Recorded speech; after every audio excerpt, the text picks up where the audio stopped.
3 of the best. We've made them pay. It's the 3rd episode of TikiTalk. Welcome back. We left our listeners on Spotify with a question last week. Ari, who was going to win the World Cup? And who do they think? Well, they thought Brazil, which, to be honest with you, probably the favourites of the World Cup, so I do agree with that. It was a very interesting poll. Feel free to check out Spotify. There will be a question this week. We love your engagement as always. Yeah, very much appreciated. And it was an explosive weekend of Premier League football. Massive. As far as an advertisement for the Premier League, as many of them like to say, it really was up there. There was an awful lot of contentious fixtures, very exciting football.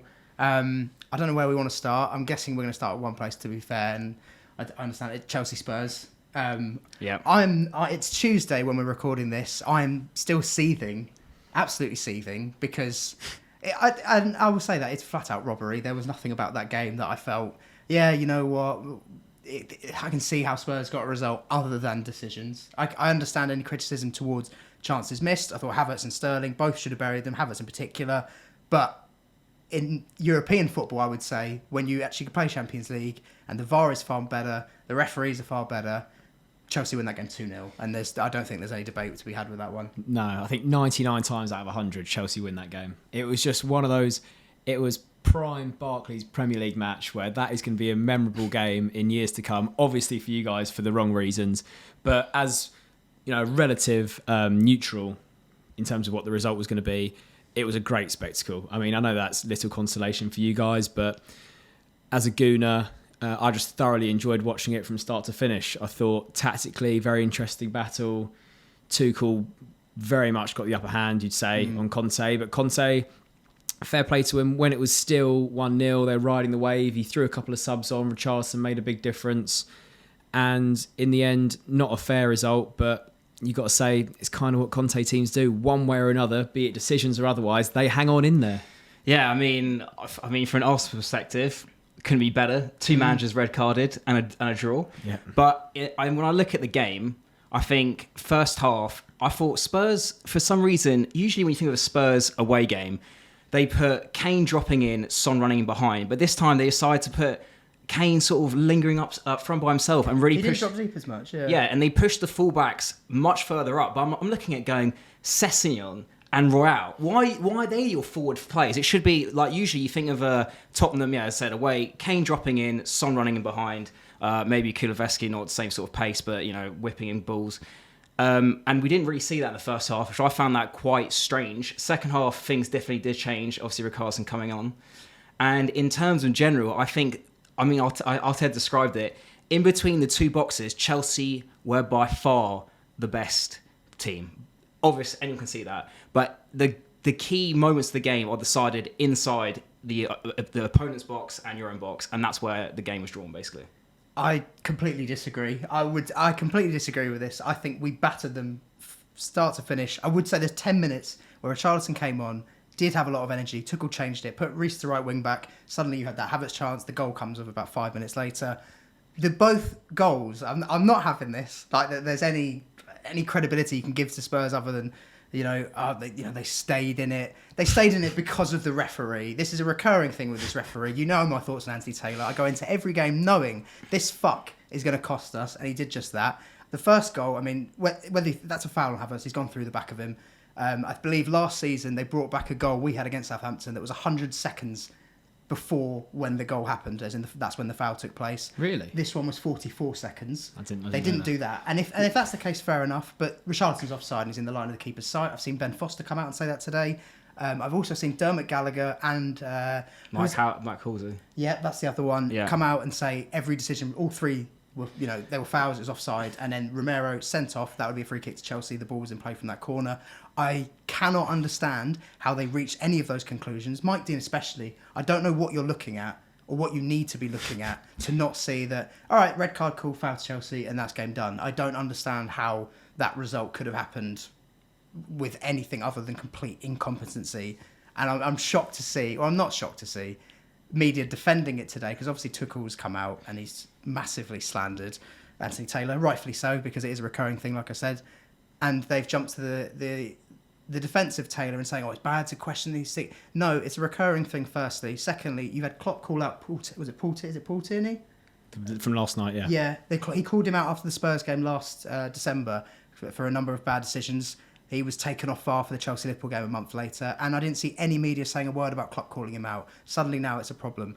I don't see why, as a footballing, as an industry, we're quick to criticise coaches, we're quick to criticise players, but you can't criticise the referees when they're quite clearly the weakest element of what is an incredible league. And like I said, it was an amazing advertisement for the Premier League over this weekend. I thought Chelsea's performance was awesome. I thought we were awesome.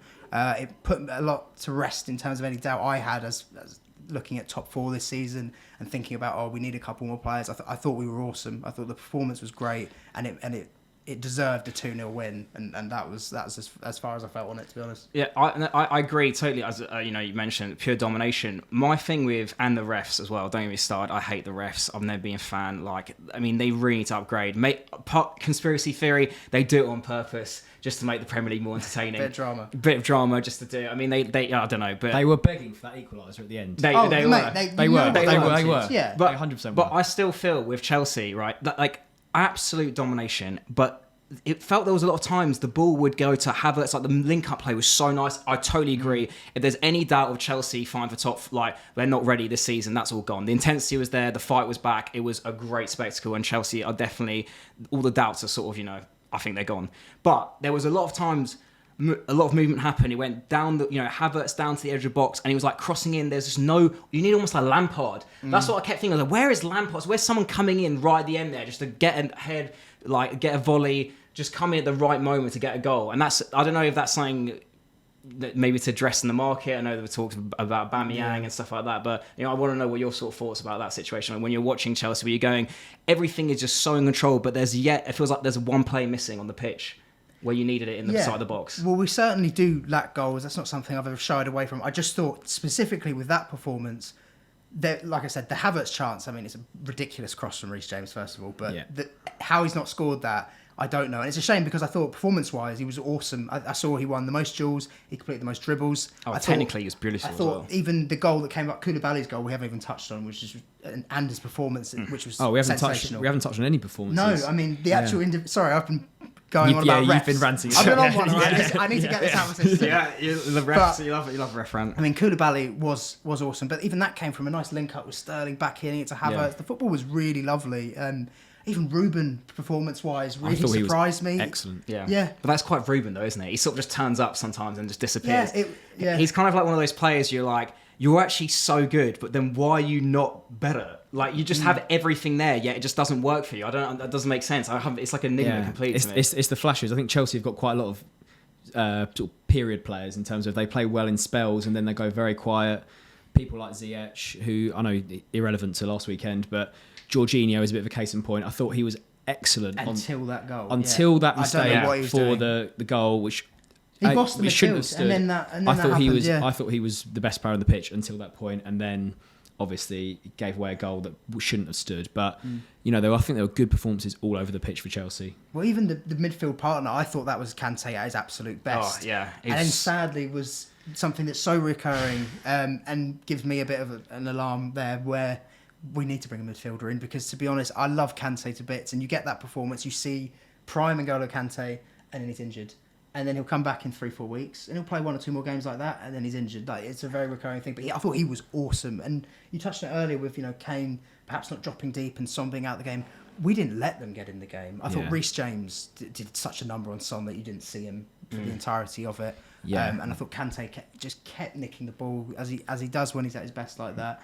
It was I was really happy with the performance, but you can understand my frustration because it was it just deserved a win. Felt for nothing, not for nothing, but for it felt like a loss. You didn't it's get one of those draws deserved. that was just there's no way we deserved anything other than a win there. No, you were completely robbed. It's there's no denying it. And just when we thought we got rid of Mike Dean, there was all the chat last season about him going, and he's still pulling the strings in that VAR box. How is he having so much influence? In Stockley Park, miles away from the game. He finds a way. That bloke. He's an Everton. He is an People were Everton. saying that him and Anthony Taylor. You just know he was doing his. It's Spurs when he was running around celebrating. He was doing one of them when Kane scored. Yeah, people were saying him and Anthony Taylor didn't give the foul on Kukurea because they're just jealous of his luscious locks, which could be true. But going back to that Kukurea hair pull, It was in 2016. It was Robert Huth and Fellaini, and Huth got a retrospective 3-game ban for that. He did, and have you seen today? Romero will not be getting any retrospective action. Which is like how that can't be classified as violent conduct. I will never know. That is about. He didn't sort of tweak his hair. He yanked his hair. He pulled him. He literally grabbed He pulled him to the ground. It was sadomasochism, as Louis van Gaal put it. Yeah, it was. Yeah. Sadomasochism. But yeah, no. It's a shame you didn't get the 3 because you fully deserved it. Yeah, I was proud of them. It was a very promising performance for the new season. But obviously, you guys had a lovely day. I know you had a day out at the Arsenal. I was there. In the sunshine. You would have been, but you were sunning up on holiday. I was on holiday, unfortunately, but not my fault. You know, had to attend the dad's birthday. Almost cancelled it to go to the game, but you know, mate, you should have. It was a serious partisan atmosphere in there. Yeah, I mean, you had the Gabby Jesus show. Basically. Yeah. Oh, mate, he was. I know he was just unbelievable. That first goal. I know it's taken a slight nick off Evans, but he's flip-flaps him on the wing. Yeah. He's cut inside, and he's just stood there. And it was, I've seen some other fans talk about it, it was reminiscent of Alexis Sanchez, what he used to do when he used to stop dead with the ball, and then it was almost as if he played football standing still. It was ridiculous, and he's just curled it over the top of Was Ward. that Champions League goal, Alexis Sanchez? Yeah, Something similar. Ludogorets, yeah. No, the ball just sticks to his feet. He's one of those players. I mean, one of the things which I loved to see was that Ramsdale kick to him, that chest down, turn. He said, like, in an interview, he's just like a little rat. You know, that's what he's saying. He's like, I like to get onto, like, everything. I'm going to fight and scrap every ball. I'm like, it's just, you know, you love to hear that from a player. You want to have a player who's going to fight for everything.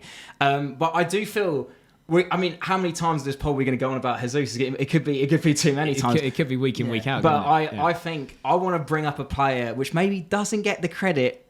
I was honestly thinking at halftime, or even before Xhaka scored his goal, I was thinking I want to bring him up because the question is, we're talking about Tillmans, right? A lot about bringing him in. I know you're a Xhaka hater, but right now, does Tillmans, would he get in our squad? Xhaka understands Arteta's philosophy and how he wants to play to a T. He has got the exact instructions. He knows exactly what to do. If Tillmans came in now, it would take him a few months to pick up, to learn exactly what Arteta wants from him. And also, I think Xhaka and Partey, they balance each other so well. It gives a bit of a, you know, I would say a physical presence in midfield, which Arsenal haven't had in quite a few years. You know, we always talked about the Vieira gap. And I think, honestly, maybe once he's out of the team, let's say he got injured, people would notice the effect he would have more on how important he is to the Arsenal squad than people think. That's my personal point of view. I know what you mean. And he played very well. I can see you smiling, Toes. I know what's coming. Because you know that I hate this man. He played very well on Saturday, don't get me wrong. But I don't know if you saw, first 5-10 minutes of the game, he gets caught on the ball. I know I'm pointing this out probably because I don't rate him as a player. He gets caught on the ball. They go 1-on-1. We could easily have been 1-0 down because of complete lapse of concentration from Xhaka. And that is his thing, lapse of concentration. Every 3-4 games, he will do something that is unbelievably stupid and it's going to cost you points. Be it give away a penalty, get a red card, sloppy on the ball in midfield. He will do something. He is not reliable. He'll have the games. But he's not the only Arsenal midfielder who's sloppy. Or defense. Like, how many times our defence and midfield give the ball away and they start countering? I thought Partey didn't have the best game. To be fair, I didn't think he had complete control of that midfield. It's probably what allowed Leicester to get a couple. In the end, they were consolation goals, but dragged themselves a bit into the game. I know one of them was a fluke mistake from Saliba, but I didn't think they had complete control of that, despite how dominant they were going forward. I mean, as soon as Leicester scored, Arsenal went out the other end and scored both times. So. Yeah, I think this season it's going to be a case of we're going to try and outscore the opposition. We're not going to win many games 1-0. I know we beat Palace 2-0, but then there won't be many like that. We're going to give away chances, and we're going to try and you score 5, we'll score 6. Yeah. That's going to be our mentality. I mentioned in the first part, I was like, we're changing. Like, our press is so much harder on the pitch. There's going to leave there's gaps in behind, and there is I think that is going to be the area of weakness for sure. Like, we can easily get counter-attacked or just players higher up the pitch and we're just doing some dodgy passing around the back. But I also wanted to talk about the Martinelli-Jesus link-up and what that means for Saka. Saka very quiet so far. I feel that side is... I mean, Martinelli and Jesus just look like they're in the favelas just bantering about, you know what I mean? They're just having a great time. But I feel with Saka, it leaves him quite isolated, and when he picks up the ball, his positions are much more like they're much wider, which means he has to take on maybe 2 or 3 players to actually create something. Where Martinelli and Jesus, they're much more interlink and they swap round and they just pick up spaces in different areas. So it's going to be an interesting role for Saka. I don't know if he's going to be frustrated maybe this season a little bit. Do you think it maybe helps that he's got Zinchenko on that side, obviously Martinelli behind him, because he Yeah. started out very well. I saw a lovely flick he did down the flank. I didn't watch the whole game in its entirety, but Lovely he looked flick. like he had a very good game. Other than maybe the goal, a little bit of lapse of concentration. The last goal, I thought he kind of let his runner go, but Ramsdale more at fault, I'd say, than Zinchenko. But maybe Saka's struggling a little bit because Ben White's probably not the best player to be backing you up on that side. Maybe that's a factor. Yeah, I mean, you have Odegaard on that side, so you think maybe it can help in that sense, creative player. But it definitely, our left side looks like where all the fun and joy is happening, and the right side feels slow and not. Yeah, it feels like it's trying to work out, but it doesn't feel smooth. It feels like Arsenal of last season a bit, just like sort of just simple passes, but nothing too creative right now. No, I'd 100% say Zinchenko is a massive factor in that left-hand side working so well. Since he's come in, he's been absolutely I know it's 2 games, but he's been absolutely phenomenal. Honestly, like he dictates the tempo of the match from left back, which is unbelievable. He comes into midfield, he does the Cancelo thing that Pep gets him to do. Just comes into midfield, links the play, and overlaps, underlaps. He is honestly. There was a bit on Saturday when he played a 1-2 with someone and he scooped it like really, really tight spaces. He scooped it over the top to Martinelli. I think it just went out for a corner, which we might have actually scored from. But he just has so much flair and creativity from that left side drifting in, and it helps Martinelli so much. Martinelli hugs the touchline, comes inside, but then, like you say, I think it is quite restrictive for Saka when he's got Ben White or. Yeah. Even when Tomiyasu comes back in the team, I don't see. Best going forward, was he? No, I don't see him really offering anywhere near the level that Zinchenko does. So, yeah, I feel a bit sorry for Saka because last season he was like the star boy. He was our best player by an absolute distance. But I think he is such a good player that he'll work it out. I'm sure. Yeah. Saka, he's excellent. So I've got no doubts. As for Leicester. Can't defend. They're much for muchness. Score goals. Much for muchness, score Leicester. goals, don't they? But they. Well, yeah. I mean, Fofana almost scored a worldie, but also got absolutely sent home. His head's gone. Don't bother getting on the coach for Fofana. Just stay there, mate. We're coming. Speaking of Leicester, it's quite funny. Arsenal fans singing "Yuri Tielemans, we'll see you next week." I thought that was quite amusing. Yeah. Whether or not he comes, I don't know. But yeah, Leicester. It just they haven't got a feel good factor right now. No, they're very very stagnant, aren't they? Yeah. Haven't signed a single outfield player. Yeah, Still the only side. I mean, the keeper we should touch on. Schmeichel obviously went. I don't know if Ward is the right guy. I'm taking out my fancy team. He was a little hard on the Beaver. He was a little hard on the Beaver. Yeah, you're right. Good bars. But yeah, no, they just looked okay. I mean, they're not a bad side, but they looked okay. Yeah, for that Xhaka goal, I was just like, what are you doing? I mean, yeah, that was shocking. What are you doing? But look, Maddison is clearly the best player in that team. And if he was to go, then I think they'd be in trouble. Yeah, I mean, with 3 players linked out, like to leave, I just can't imagine Navas being great in the dressing room, can it, really? Yeah. Well, like I said, it was a busy weekend, so we've got a lot to get through. And Saturday night football, that really did deliver. That was a lovely thing. I had it with the Chinese. It was a lovely evening, Saturday night. I sat there and it came there at half time, and I thought, this is perfect. Were you done with your Chinese by the time the 4 goals went in? That's the question. Sadly, not. No, it's 4-0 at half time. So the second half, it was a bit kind of played out, lulled out. But I was looking forward to. I didn't actually know who was in the studio at the time. And annoyingly, I found out it's not Roy Keane, which robbed me. But I did enjoy Jamie Redknapp and Neville's bit of beef. Oh yeah, that was good beef. That was quite fun. Yeah, I think look at me when I'm talking to you. Like a teacher. You could see that Neville's head had gone. Yeah. And then once he went for Redknapp a bit, then he just bit back, and it was great to see. We loved it. Many disputes of this weekend, but yeah, it was good. I mean, the performance of United. I mean, where to start, honestly. Well, I think with their number 1 is a good shout. Yeah. Well, I think De Gea is the way Ten Hag wants to play, and it's a similar comparison, I guess, with Leno and Ramsdale. Is Leno, a good shot stopper? De Gea, you would say, decent shot stopper, probably not in his best form coming towards the end of his career. But if you're going to play passing out the back football, you're going to need a keeper who knows how to pass out the back. And the same things, we got rid of Leno, they're going to have to get rid of De Gea if they want to play that sort of football. He's not going to learn how to pass out the back the way that Ten Hag wants to do it, you know? Yeah. I think there's a cruel irony in that the last 2 weeks they faced two Spanish keepers that I feel are superior to De Gea in terms of being a complete goalkeeper for the modern game. You've got Sanchez and Raya there, who both excellent distribution-wise, we should say.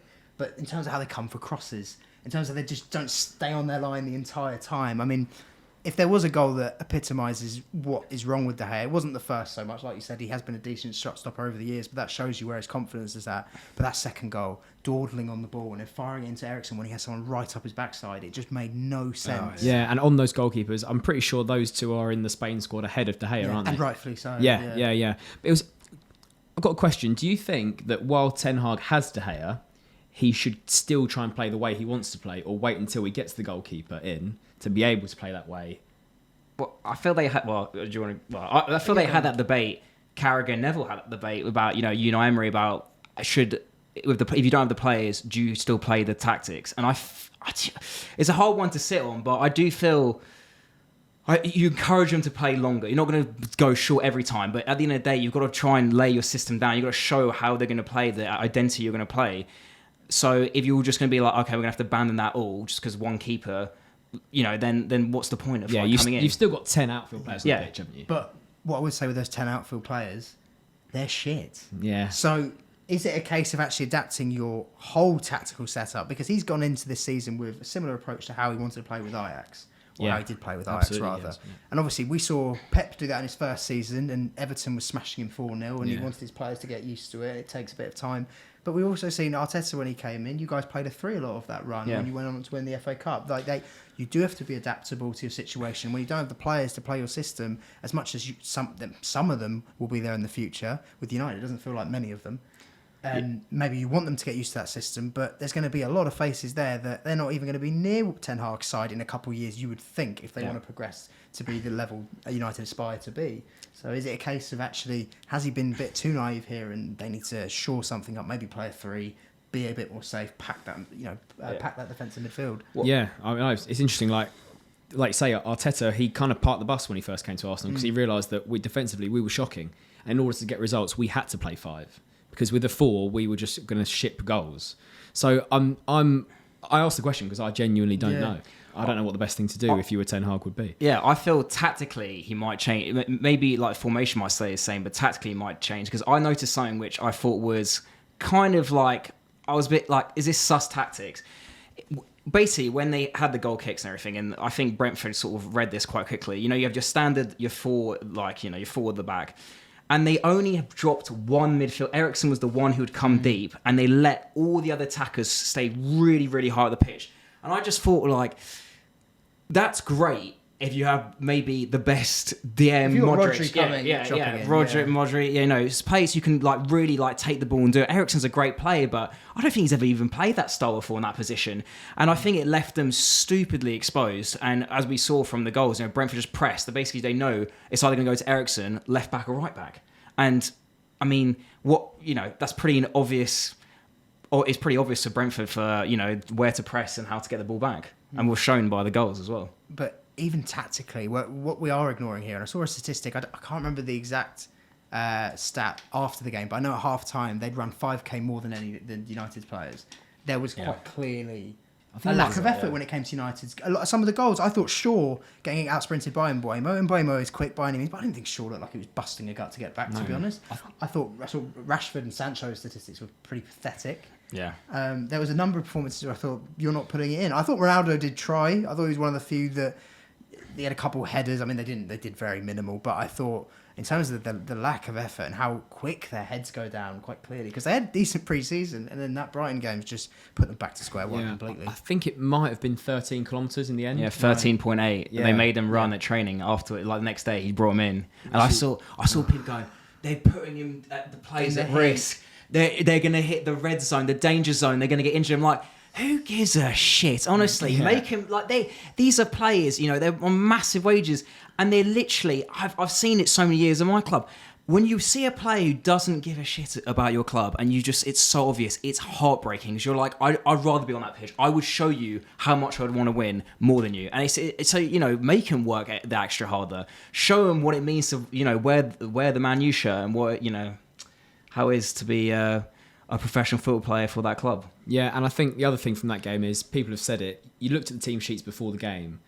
They were always going to get overpowered, that United team, with Martinez at the back. Hasbulla. As you would say, Hasbulla. Eriksen in holding midfield. And you've got Tony. You've got those big defenders at the back. Ben Mee. Ben Mee. Ben Mee. Yeah, It's like, great player. as soon as they got a set piece, you knew it was going to be dangerous. And then once you've got Martinez under that ball, he's Where do we feel Martinez is going? Like, where do we feel? Like, does he? Because I knew for Arsenal he was going to go left back, but like, do we think? What's his career progression at I think United? he would suit, when we touched on it earlier, a 3. I think he would suit a 3 quite well, to be honest. I don't think... Look, he's quite fun to me. I mean, he's an easy thing to poke. Easy target. They were awful collectively. Make no mistake. It wasn't just down to him. But I do think when you got players like Tony who are notoriously good in the air, Ben Mee on corners, it's tough to deal with. Brentford are always going to be that, and I think it was a very naive set up from Ten Hag and a very, very poor performance from them. But, we should give credit as well where it's due with Brentford because they were so on it. Tony was great. I thought all round great. And Jensen as well. Jensen's was awesome, a real player as well, yeah.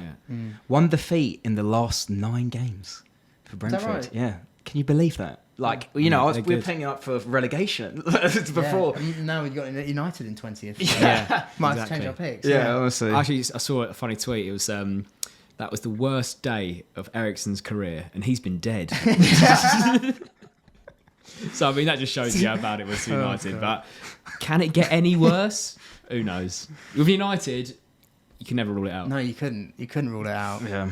Right. So we also had. I'm trying to think of some of the other, incredibly important fixtures. There was the battle of the managers, basically. I don't know why it was on TV before a lot of games, but we had Villa versus Everton. You had Lampard versus Gerrard. Has Gerrard proven he's the better player and manager? I would say I thought not manager yet. Not manager yet. Not player. Oh, boo. But as a game, I thought it was pretty poor tactically from both, to be honest. I think Aston Villa just have more individual quality, and that's what came with that Ings goal. It was a brilliant finish, by the way. But obviously Claire Balding had a goal ruled out just before. Who we might be going on to sign. I mean, Chelsea target. Let's not go on to that one. I don't know. I don't know about that. But I thought they changed the game Villa very well because Coutinho was pretty anonymous, and then when Buendia came on, they looked so much better. I thought he linked the play brilliantly. Obviously, the goal came about lovely 1-2 with Watkins. And as good as Ings is as like a finisher, you just get so much more movement from Watkins. So I felt like they looked a lot better when that happened. And obviously, Digne sort of forgot who he was playing for. Thought he was still a toffee and buried it. I think he scored an own goal for Everton in the last match against Villa. Really? Yeah. That's a mad. I never knew that. I think I saw that. That's He's nuts. got own goals. He's just confused, this guy. Yeah, he doesn't know where. He doesn't know if he's playing for Villa, he's playing for Everton. He doesn't know what's going on. But there was an interesting substitution in what's his name? Oh no. What? In both ends. Yeah, I thought. Yeah, I mean, great cameo. Causes one goal on one side, and then basically sets up the other. But he does look like a player who's going to bring a lot of energy and something different to Everton. Definitely, I feel that they need like some excitement as well. I mean, they talk about Gordon as like the kid. The kid's going to keep bring him out of the dark spell. Someone like a star boy, but like a Saka for Arsenal. But they definitely need some other players around him to support him. And I think, he definitely looks like a good buy. As I said, great cameo. We'll see what happens in the future, I guess. Yeah, I think they're crying out for a centre forward. That is they need that so desperately. I don't know how long, because they said it was a freak injury. I still don't know how long he's meant to be out for. Yeah, and this seems to be a bit of a recurring thing with him. He's had long periods out at a time anyway, so it could be. Yeah, I mean, we were linked with him for quite a long time, Calvert-Lewin, but I don't think we went for him because. You sure you regret that one? Because the injury record. Oh no. Now you've got Gavi. Yeah, he's worse than Nketiah, mate. Let's relax. Let's relax. But yeah, I thought it was a good cameo. I know he gave the ball away for the goal, but I've watched 180 minutes now of Everton, regrettably so, to be honest, because they're not the best to watch. But nonetheless, I thought they were the most threatening in the last 15 minutes when he came on, in the entirety of that 180 minutes. So there's something positive to take from that there.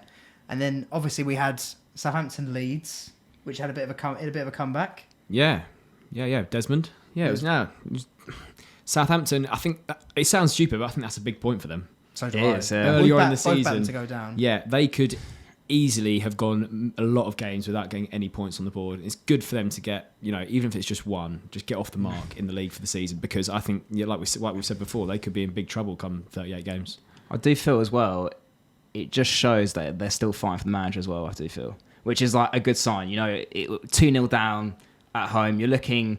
There's a good chance it could be like heads down, curtains, get walked all over. But it shows to me that, they still back the manager, still fighting for the badge, which is, not the worst sign right now. Yeah, and I think when that's happened in the past with Hassan Hutel, the 9-0s, I think they've won both games after the 9-0s. So there's something there where he can get something from his players. When they look like they've down tools, they just do, like you say, they do fight for him somehow. But when you're 2-0 down, you don't expect to get anything from the game. So yeah, fair play to them. Yeah, I mean, it was a tang-fastic goal from Aribo. How long have you thinking about that one? Honestly, a while, mate. A while. You've been saving that one for the last 3 days. Yeah, I was savouring it. It was a lovely goal. Rodrigo obviously bags. He did well.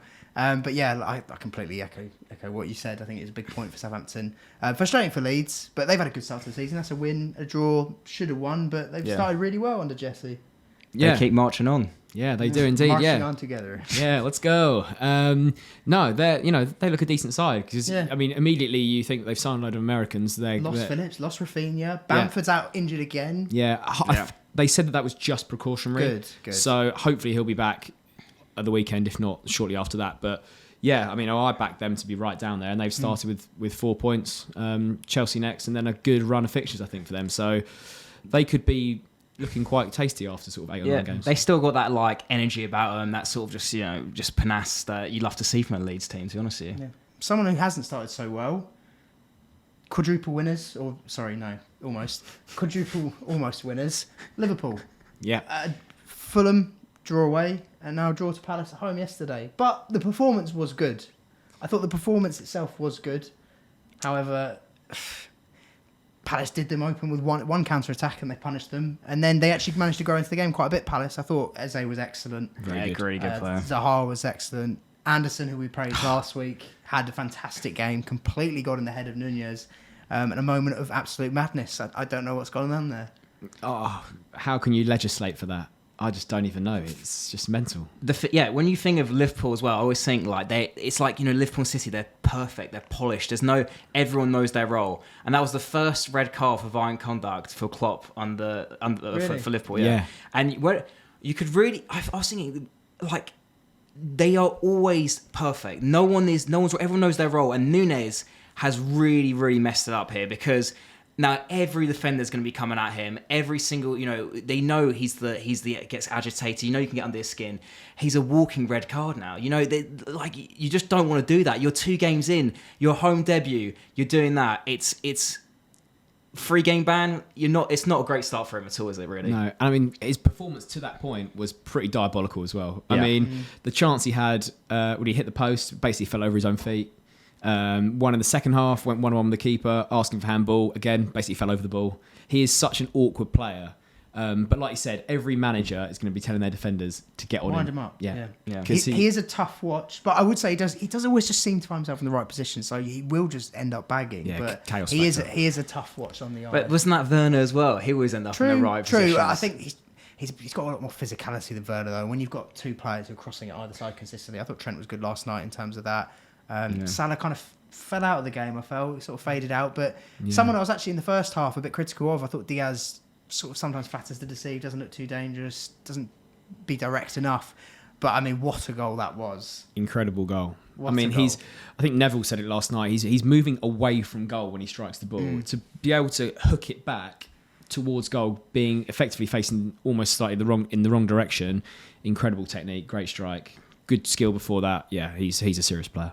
Yeah, I echo that. And I think, we talked about maybe his lack of output, and I think that's the one thing holding him back. I think Carragher mentioned as well, like that one thing holding him back to get to that world-class status. He's got all the ingredients. He's got the skill, ability to, the shot, the passing, but make sure you've got, at the end of the day, we are judged on stats. A lot of the time it is down to stats. And he needs to, up those to really be considered as a world-class player. Yeah, No, and he did just that. Obviously, it wasn't quite enough, and I imagine it must be really frustrating for Liverpool fans because obviously it's not an ideal start to the season. Like I said, you see those 2 fixtures at the start from Liverpool, Fulham away and Palace at home. You're expecting them to be on 6 points, and the fact that you know that City they don't drop many points, so already it feels like.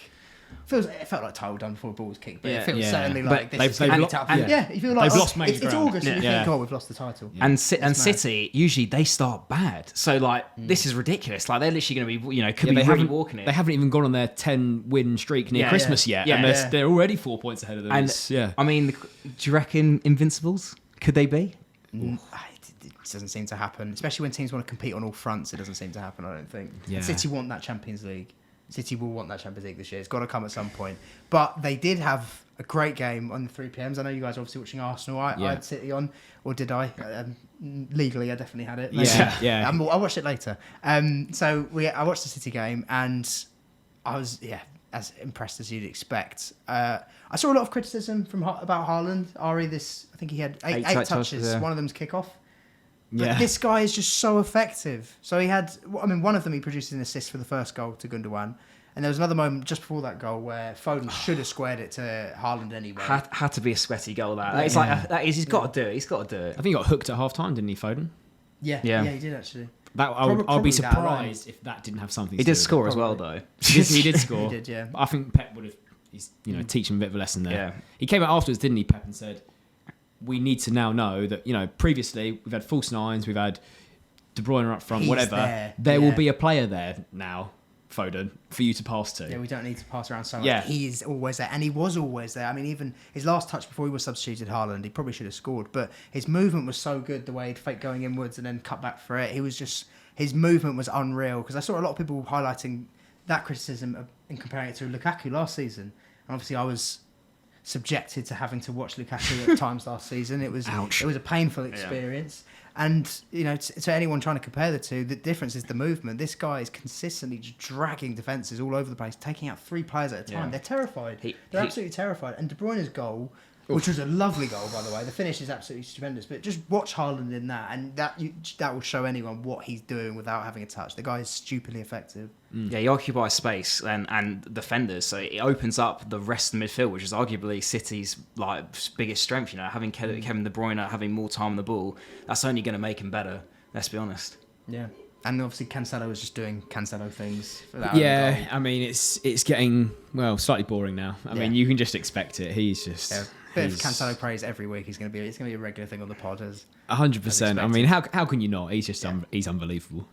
So for the other 3 p.m s, we had Brighton Newcastle, and I saw Callum Wilson had a goal ruled out. Was that it? Is that it? Yeah. I mean, there's not much more to say. On. Really. XG, Brighton underperformed their XG. Moving on. Yeah. 2 weeks in a row, Newcastle completely ignored. Tough. We do like the two. They're playing someone good one day. And then we also had another 0-0. We had Wolves Fulham, and a man who started the season on fire. Misses a pen. Shame. And he could have been sent off. Should have been sent off. Probably. I mean, you could argue it's 2 yellows. Martinelli got sent off for 2 yellows last season for the first time ever in the same phase of play against Wolves. Similar to Mitrovic this time against Wolves. Obviously, he's wiped Morgan Gibbs White out completely and then squared up. I think he could have got a straight red for that beef that he gave him squared up. But well, as we've mentioned, the refs are pretty inconsistent. So exactly. Get some foreign ones in. Refs, honestly. We need to buy some foreign refs. This needs to happen. Clattenburg went out to wherever he went out to. Let's just do the reverse of that. Bring some good ones in. That one in the Champions League final was awesome. Yeah, he's good. Giving it all, showing people what decision he's making. He was class. Yeah, there's a guy. Is it Felix Bricht? Is that his name? I think he's German guy. Yeah. He's very good referee. Give him the money. We got enough money. And what's the name of that Spanish one? The one that always I don't know, but he's bald and he's a great guy. Always wears gloves. Yeah, he's a very good referee though. I don't like the gloves, but I like his officiating. Yeah. We get them in, and we're literally I quite like the gloves, to be honest. You've always been gloves. You're a short sleeve glove man. I am. I'm an aquarium. Alex Song. We are basically becoming the Super League, so let's just bring the refs in as well. Exactly. Yeah, just chuck these baldies out and get some foreign baldies in. Yeah. I'll be absolutely fine with that. Paul Tierney's joined Bald Gang. Yeah, exactly. It's quite in thing, isn't it? I don't know what it is. It all that they all aspire to be Kalina. Because obviously Howard Webb was bald back. He was bald. He might Yeah. think he was a baldy. Maybe that's why Clattenburg left. He got ushered out because he had Yeah, two. they were like, you're not part of the club. It's he had two. contractual. Yeah, strong hairline FC. Two ream a haircut. Yeah. The old forward down spiky back. I mean, Yeah. it's way too ream. What a cool referee. You get tats. Yeah. Yeah, what did he Bit have? cringy, you know. You have the Euros I trophy. managed- I refereed the Euros. Oh my god. But yeah, he wasn't as bad as some. He was some of actually the all right. strippers. He was all right. He was all right. I'm trying to think. There was one more game at the weekend, and it was West Ham versus Forest, and Forest started on fire. Yeah, I mean, West Ham extremely unlucky though. Yeah. I mean, 2 woodworks, 1 penalty miss, 1 clearance off the line. You can't, it's one of those games where you're just going, I hate my life. If you're a West Ham fan, it'd be just horrible to watch that. Feel bad for Declan Rice. I'd say for me, future England captain. I don't know what your thoughts about that. I'm a big fan of Deckers. I think he's a class player. But again, I thought personally, like you said, they were unlucky in terms of that. I thought Ben Rama was brilliant. By the way, I thought Ben Rama was probably the man of the match. Although, can we say man of the match after this whole Souness debacle? I don't know. Player of the match. He was the best player of the match then. But I thought they were unlucky decision-wise as well. I thought it was, again... I saw people claiming, well, Henderson's saving it, so that's why it's not a red card. I thought that's as blatant a red card as you can get in terms of handball. Like, the intention is not... He hasn't gone with his hand thinking, oh, don't worry, my keeper's saving it anyway, but I'll just do it in case. He's done it because he's thinking it's going in. So the intention is... I thought that was a red. And I thought, where is Antonio supposed to go? Yeah, I think for me the red, I can see why they haven't given that red, Right. but the Antonio foul for the goal, I don't understand that at all. It's because he's exaggerated the push movement afterwards. by lifting his arms in the air. But at the end of the day, it's not a foul. That is not a foul. That's what it is nowadays. You just throw yourself about, don't you? And then... Yeah, and the goal they conceded was a scabby goal, wasn't it? It was I wanted that scabby goal. Jayling's old club and do like a sad dance, like a respectful dance. Right. Maybe a slow dance or something. I don't know. What would he have done? Or like a hands up but a dance at the same Yeah, time. yeah, maybe. yeah. Maybe a mime, just a... Yeah, maybe it could have been. Yeah, a he mime. could. He would. It's Yeah, work. mime. Yeah. I like it. But yeah, Forest off the mark. I thought Nico Williams.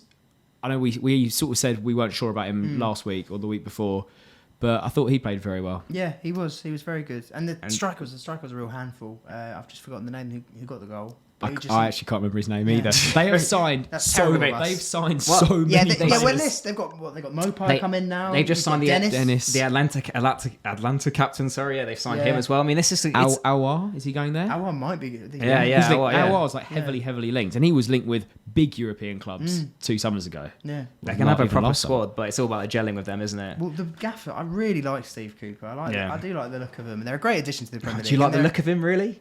Not that's not the look of him. About to say, Specifically. careful with your choices. I think there's a lot more managers I'd pick ahead of Steve Cooper when it comes to looks, but in terms of how he tactically sets up, he just seems like a really good manager. And it's nice to see as well an English manager do well because we're still yet to have an English manager win the Premier League, and you've got the boy who lived doing very well, and maybe this can be another one that could join that. Upper echelon of English managers. I also think that England played well. Dean Henderson in there. I thought he had a really good game.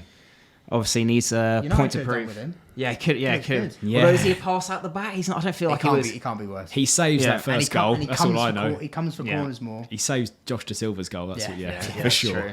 I feel most keepers do. Even I do that. Yeah, I think you probably would. But yeah, no, good to see Forest off the mark. Because I think, like you say, good addition to the Premier League. We like Forest. They're a bit of a Leeds. They have been that team where you look at the Championship every year and you go, I hope they come up. Yeah. And then you see, I don't know.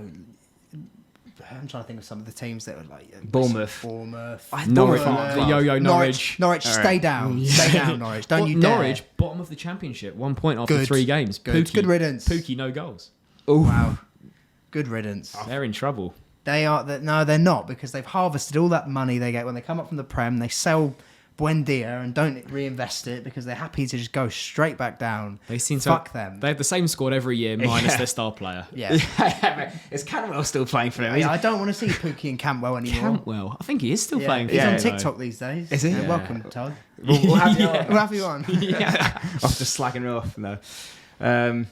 But yeah, so we're introducing a new segment into this podcast. We're becoming really official, guys. We're becoming very professional here. Segments. And a recurring segment on the show is going to be blast from the past. Woo! I know no Love one's to hear ever it. used that phrase. So No, I it's- think that's new. that is ours. That is brand new.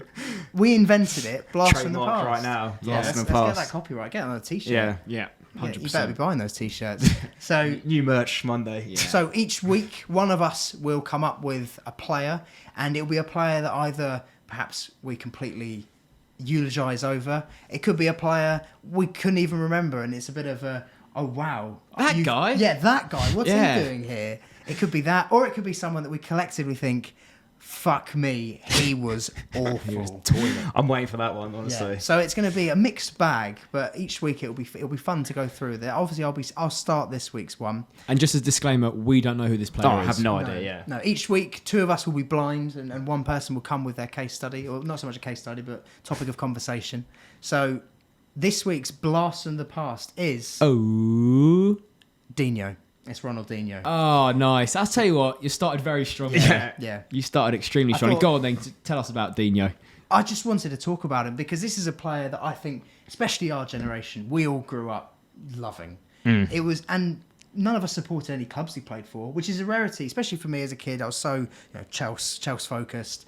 This was a player that really made me look up and be like, I just want to watch him. I want to watch as much as I can of him. I want to go in the garden and practice flip flaps. Like, this was a guy that really made you think of football in a completely different way in terms of how creative he was on the ball. And he was going to the San Siro in his prime and flicking it over Maldini's heads and Leicester Yeah. and Gattuso. He was doing things you didn't think were possible to the best quality opponents. He was just a player that I look back on so fondly, I'd say, growing up as a kid, thinking, yeah, that was one of the early football heroes, I'd say. Yeah, and I'd say that in the modern game, the entertainer is not... You don't get as many entertainers anymore. He was a pure entertainer. He was just incredible to watch. I know you have Neymar, you have a player like Rafinha's a very skillful player, but he was just incredible. The skills that...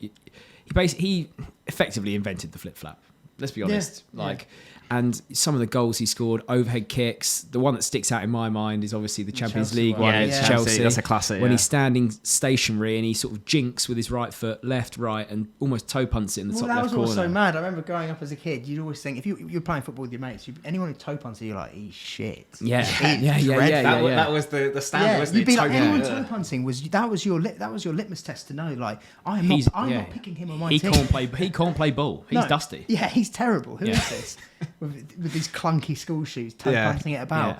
And this guy made it look classy. Oh, That's how but- good he was. It was so inventive. He was just a magician, wasn't he? His technical ability was the thing that stands out for me. I remember I think it was before Champions League game, they were like, talking about like, Ronaldinho's going to be, the star man of the game. And he's there in warm up and he's just chesting it and volleying it onto the crossbar and it comes back to his chest. It's like, and he does that 15 times. Are So you it's talking like, about the YouTube clip? I think Yeah. I think that was the first million. I want to say first million. really? Was it? viewed I- clip? It I might don't be think- million or 100 million. That was something that like was fake, wasn't it?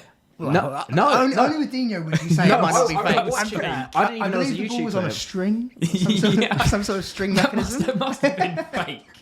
I think it was, but we can believe in magic. He was advertising the Nike yeah. gold Tiempos, wasn't Yeah. he? Yeah. And he kept booting against. I don't believe that was. I'm real. going to have to look this up because I thought it was a full Champions League game. I'm telling you it was. No, it was this advert where he's wearing like a vest and he's I know advertising the these one. new boots, and that's impossible. I'm sorry. Yeah, That is I don't impossible. think that one was possible. But it did. No, it was But what a He was- player! Yeah. No, I remember also it's like I was one, obviously a player when you watch when younger and you're talking to your dad going like, oh, like how talking about how great a player is, and my dad was like, this guy can score whenever he wants. And I remember 5 minutes later he just picked up the ball, dribbled the whole team, just slotted it, and it was just like one of them goals. You're like, yeah, he's just, if he wanted to, he could just dribble past everyone. Like he had that ability.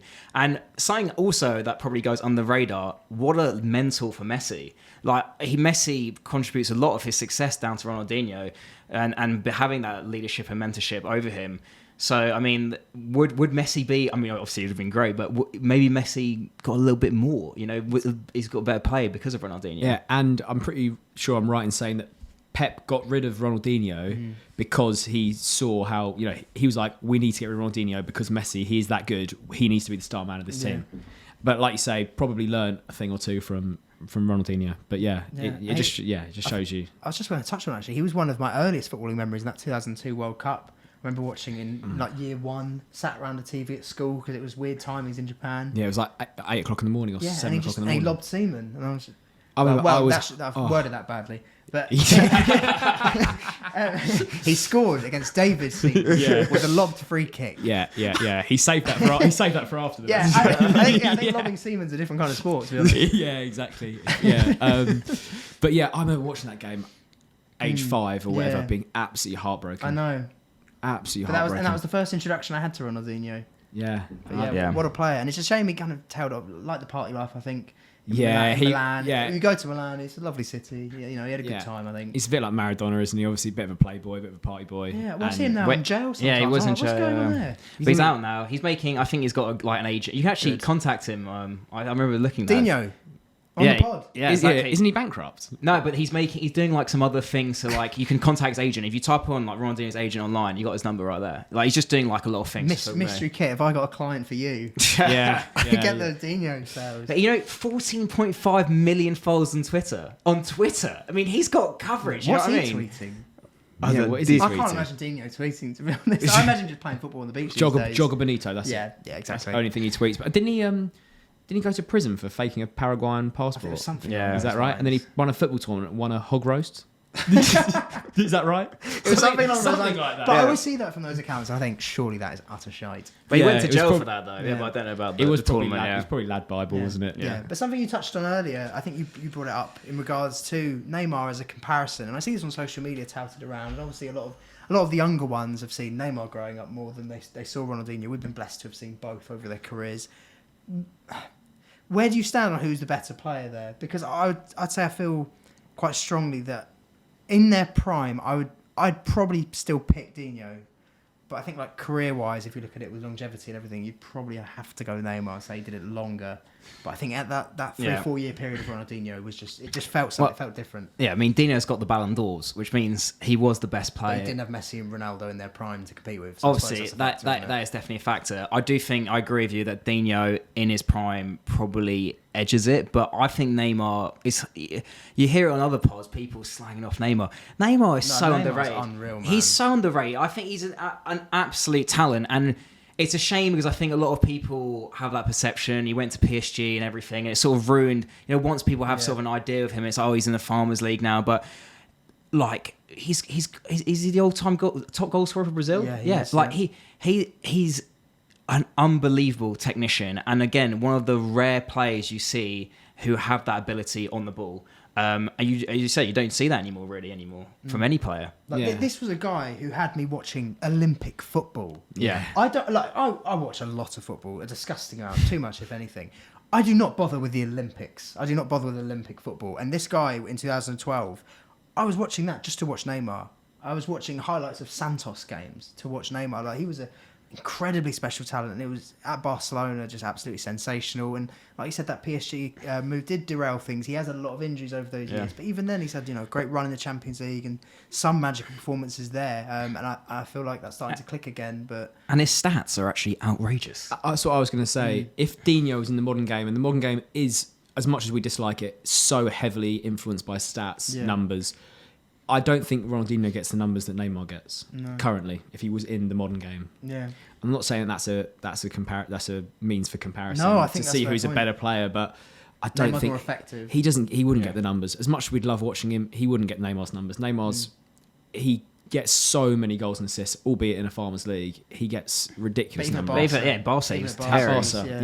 Arguably in the best front three of all time. But the point still stands. His numbers are actually pretty off the scale. Messi and Ronaldo. I do wonder if it is partly maybe it's the nostalgia that clouds me, where I think they're best. I'd still probably go Dino, but I do feel fairly on the fence with it. If you said to me pick one, you can put one both at their best on that left wing. Who are you picking? I would actually edge towards Neymar. If we talk about one game, I'd think Dino, but maybe over a season Neymar. If you think like one game where who's going to we'll talk at one game. Let's stick them in the Champions League final, just on that left wing. One game. Ronaldinho. Both at their utter best. So you've got Dino at the bridge, 2004. You've got such a hard question. Got that, but then you've got Neymar. I'm trying to think. Or Neymar versus PSG in the 6-1. Yeah, that game. He was elite. Which player are you taking there on that left wing? It's such a difficult question. They're both very similar in some ways, but Go on. I'll say Neymar. I'm Dino.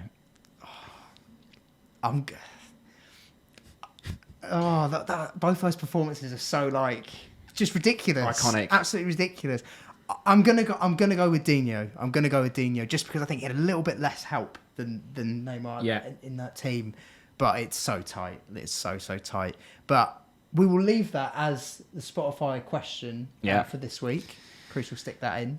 Yeah, I will. Yeah, so please. Yeah, vote. who would you pick? Were you picking your Dino from Chelsea, from that Chelsea game at Stamford Bridge? Were you picking Neymar against PSG in the Camp Nou in that 6-1, the La Remontada?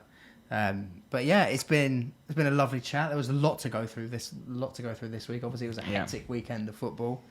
I mean, there was so much going on. Hopefully next week's as exciting, but there was just so many talking points, largely about referees, which is a shame because we don't. I don't want to have to go on about this, but they made me. Yeah, we want to talk about excellent attacking football and blah blah, which there was plenty, but the referees they stole the headlines, didn't they? Unfortunately, sort out the refs. Yeah.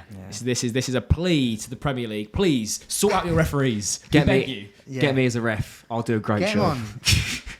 Get him on, or get him on VAR at least. Get Dean out.